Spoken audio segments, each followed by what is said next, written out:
Those hipsters, I want them. I said it, don't stop, don't stop, don't stop talking to me.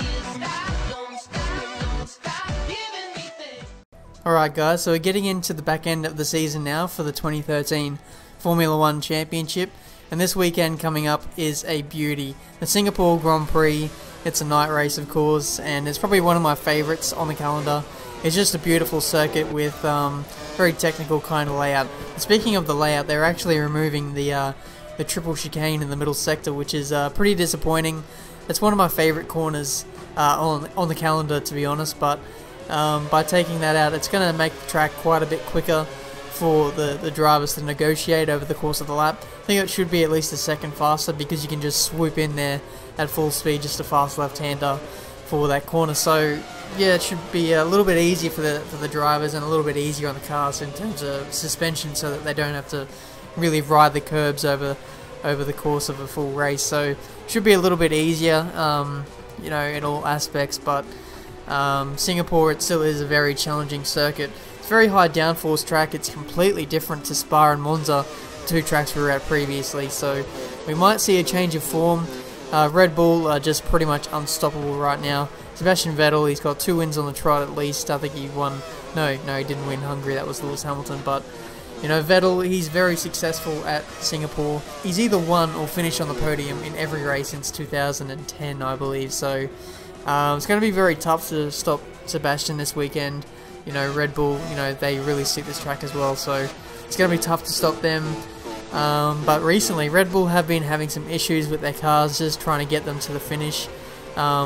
I don't know if it's gearbox issues or, you know, it's just a range of things where Red Bull, when they get towards the back end of the races, they just struggle in terms of some kind of issues. So coming to the longest Grand Prix of the season, that may be an issue for Red Bull. So hopefully they can sort out their reliability, and you know, they should be fine for a solid result here.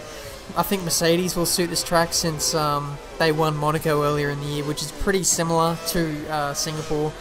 But the telling thing will be the tyres, and of course the development, which has changed since the start of the season. So if Mercedes are going to challenge it should be at this circuit, but you know, Red Bull have developed their car a lot since the start of the season, and the tyres have of course changed, which probably suit Red Bull more, you'd have to say, because Mercedes were a lot more dangerous at the start of the season. However, they did have some you know, tyre troubles, just with reliability and stuff. So I think Mercedes got on top of that, but now, you know, Red Bull has sort of got the edge over Mercedes, you'd have to say now. Ferrari, I think they'll be the third best team, you know, best of the rest. Lotus, you know, they'll be about fourth, I think. You know, you never know with Lotus, if they get a good strategy right, or if they, you know, if they look after their tyres well, then they might be a factor this weekend. But speaking of tyre wear, I think it will be pretty heavy. It's always hard on the rear tyres. Singapore, lots of traction zones, so people who look after their rear tyres tend to go well here. It should be about 2 to 3 stops at least.